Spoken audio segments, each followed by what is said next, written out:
Okay, so in terms of properties of amines, first of all, amines have this NH bond, or at least primary and secondary amines have this NH bond.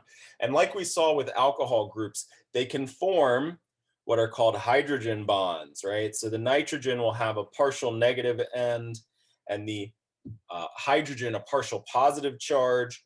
And so neighboring um, hydrogens will talk to neighboring molecules nitrogens and vice versa, forming hydrogen bonds. Okay, with primary amines it can form two hydrogen bonds. Secondary amines can only form one hydrogen bond because there's only one hydrogen on that nitrogen, bound to that nitrogen. So let's just remind ourselves, right? So NH2 would be a primary amine, NH would be a secondary amine.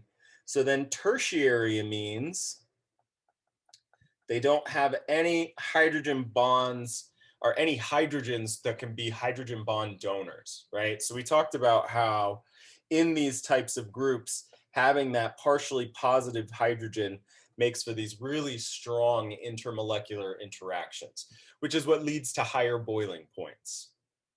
Okay, so again, primary and secondary means they can form hydrogen bonds, um, both with water, so that make them more soluble than tertiary amines, and they can also form hydrogen bonds with one another, which makes them so that they have strong intermolecular interactions and a high boiling point.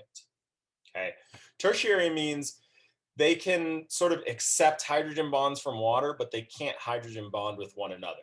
So that makes them less soluble and they interact with one another less strongly. The only thing to note is that nitrogen is less electronegative than oxygen.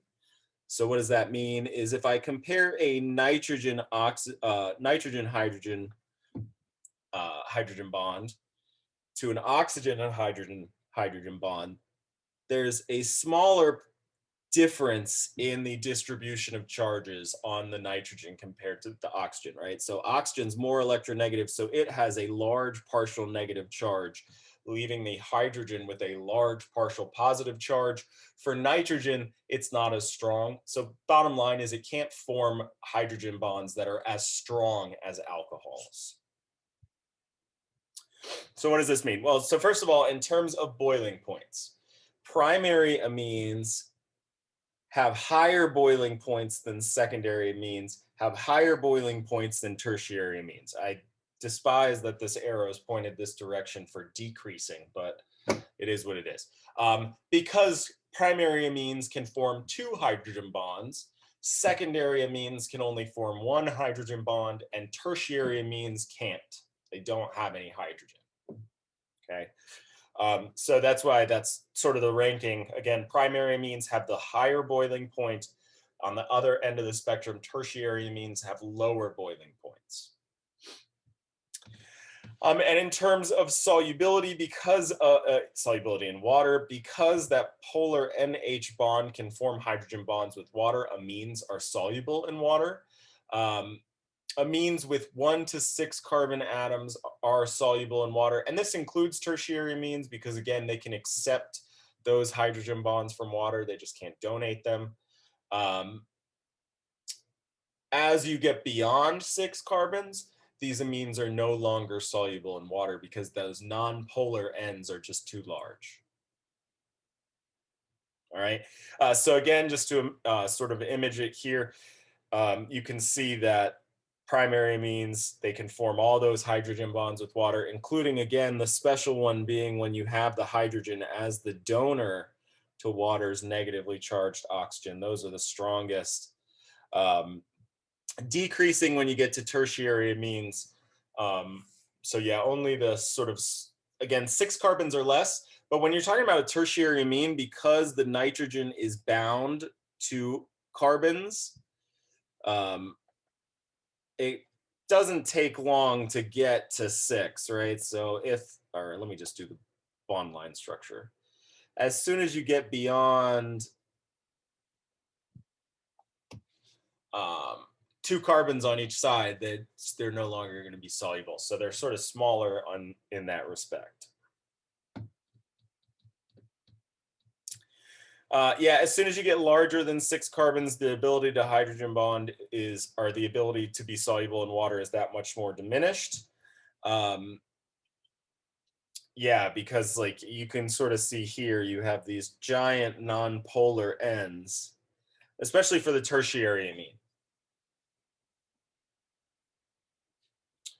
All right, so which compounds would you expect to be soluble in water? Remember that we've talked about a bunch of different functional groups, which ones are and are not. Um, Again, smaller amines, we're going to say they're soluble. So both primary and secondary small amines. If we look here, there's no functional group on this compound here. This is an alkane. Alkanes were all insoluble in water because they just don't have a functional group that can interact with water. And then this amine down here is just too large, so that would also be insoluble in water. Okay, one of the most important reactions of amines is playing the role of a base. So let's remember a base is a hydrogen or a proton or a hydrogen ion acceptor. Right, so we call them proton acceptors, but we're really talking about this H+ ion. So they're hydrogen, or I'm sorry, they're proton acceptors. And amines will accept protons. They're not really strong bases, like for example, the hydroxide ion is a pretty strong base. They're considered to be weak bases, but they still can play the role of a base. And when they accept a proton, so let's just look at the simplest one, ammonia here. When ammonia accepts a proton, it's accepting that positively charged ion. So it itself becomes positively charged. These are called ammonium ions, okay? So if we have our simple ammonia here, and it's going to react with water in this case, so water would be playing the role of the acid in these reactions, meaning water is going to be giving up a proton. You could see that what happens is you form this simple ammonium salt where now it has this extra hydrogen. Notice how the number of hydrogens has gone up. And importantly, I have a positive charge on that nitrogen. Make sure not to forget that positive charge. That's going to be a big thing, keeping track of charges. The same is true for other amines as well, even if they're larger, right? So for example, methylamine. I have this group here. Let me just use a different color.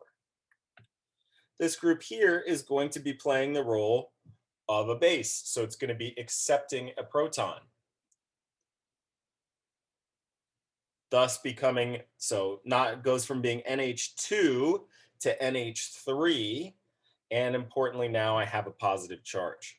Also, if you're being good and like notice that the lone pairs are explicitly drawn here, those lone pairs disappear as well. So basically what happens is it goes from being, let's just do ammonia because it's the simplest case, a nitrogen with 3 bonds and 1 lone pair to a nitrogen with no lone pairs and 4 bonds, which gives it a positive charge. Okay, and primary, secondary, tertiary, all of these amines have this lone pair, and so they can all form, they can all act as a base. So again, just to sort of pick a different color, paying attention to this nitrogen here, it's going to accept a proton, so it's going to go from just NH to now NH2. And again, that lone pair is going to turn into a positive charge. Okay, but yeah, most important reaction of amines is their ability to act as bases. And those ammonium salts that are formed are pretty common. We'll see them kind of a lot. So, you know, this is just an interesting little utilization of them. Amines are responsible for fishy odors. So, well, I mean, if you've ever cleaned with ammonia, you know it has an incredibly strong scent. But also fish have sort of like methanamine or ethanamine or something like that, gives it a kind of gross fishy odor. One of the reasons that fishes are often served in the presence of acids, for example, lemon juice, is because the lemon juice will react with the amine and turn it into the ammonium salt, which no longer has an odor associated with it. Okay. So this sort of idea of this neutralization reaction would be if we took an acid, so for example, like a strong acid like HCl, well, the amine's going to accept that proton, becoming NH4 plus, and now that counter ion, the Cl, right? So it sort of would turn acidic solution, make it more neutral because it would react with the acid. So that's a neutralization reaction, reacting with acid to form in this case, this ammonium salt. Okay, so there's a special type of ammonium salt we're going to talk about called a quaternary amine. Okay, so first of all, before when we were talking about ammonium salts, it's because the nitrogen had accepted a proton. So for example, you had NH3, which is just the simplest sort of amine to choose. That's why I kind of default to that example. It accepts this proton and becomes this NH4 plus ammonium salt, right? So that's normally how ammonium ions are formed. Again, this is the ammonium ion, are formed is with an addition of a hydrogen. However, there are fancy ways to do it where you're actually adding a fourth carbon onto the nitrogen, and that would produce a quaternary amine, right? So this is an example of a quaternary amine. Notice that we have 1, 2, 3, 4 carbons bound to that nitrogen, giving it that quaternary kind of designation of quaternary amine. Importantly, I still have no lone pair and a positive charge on the nitrogen. So sort of structurally very similar to what we saw with the ammonium ion, but this is kind of a special kind in the sense that all 4 of those bonds are carbons. Okay. So just some properties of ammonium salts. So since they're ionic compounds, the anion or the cation would be that ammonium ion, and then whatever the counter ion is would be the the ammonium ion is the cation. Whatever the counter ion is would be the anion. So in this case, this would be an ammonium chloride compound. Because it's an ionic compound, it has the features of all ionic compounds. They're solid at room temperature. They don't have any sort of odor associated with them because they're not volatile at all. They are soluble in water. You can dissolve ammonium chloride in water and it will break into its 2 constituents. And yeah, so because of this, you see amines a lot in drugs, in molecules that we take for medication. And because of that, the actual active form that might work in your body might be the amine, but how they store it is as the ammonium salt, because then you don't have any volatility concerns where it's going to evaporate. You can package it into pills that are easy to swallow, et cetera, et cetera.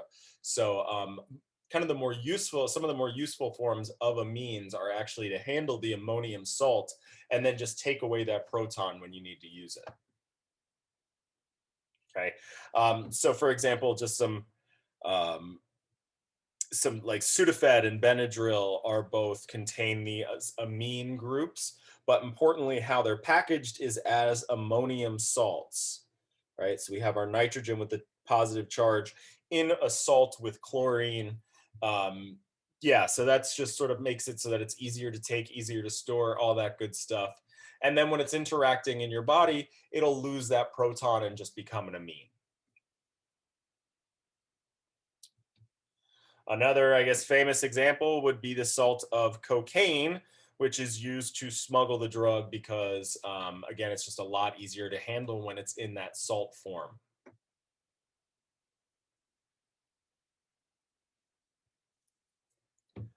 Okay, so we get to learn about how crack cocaine works, I guess. So we got our ammonium salt. You can see it's kind of this weird, complicated molecule. We saw one of these examples when we were talking about camphor, this idea of these multiple bridges. So there's 1, 2, 3, 4, 5, 6. This is one 6-membered ring. And then there's like another one on top of it. 1, 2, 3. In this case, it's only 5 members. Yes. But you can see that the nitrogen is at the top of this little bridge here. Okay. And so when cocaine's kind of like sold and packaged and all that good stuff, how it's stored when they take it places is they have it protonated to form our ammonium salt. And then when people go to utilize crack cocaine, they mix it with some base, which will turn it back into its free base form or the cocaine form, which is how they ingest it, and that gets readily absorbed, right? So basically, they put it in this salt form so they can move it around easily. You don't have to worry about it falling apart or evaporating or anything like that in the cocaine hydrochloride salt. And then before they use it, the way that their body's going to interact with it is by first they treat it with a base. Now it's back to just an amine, and that can sort of go through the blood-brain barrier pretty easily. Okay, so now we're going to draw this is trimethylamine and HCl reaction. So trimethylamine would be, well, it doesn't really matter, CH3 trimethylamine. Again, I'm going to put that lone pair in there just to be good. And this reaction with HCl. Well, again, what's going to happen is that amine is going to play the role of a base and accept this proton from the acid. And so it's going to become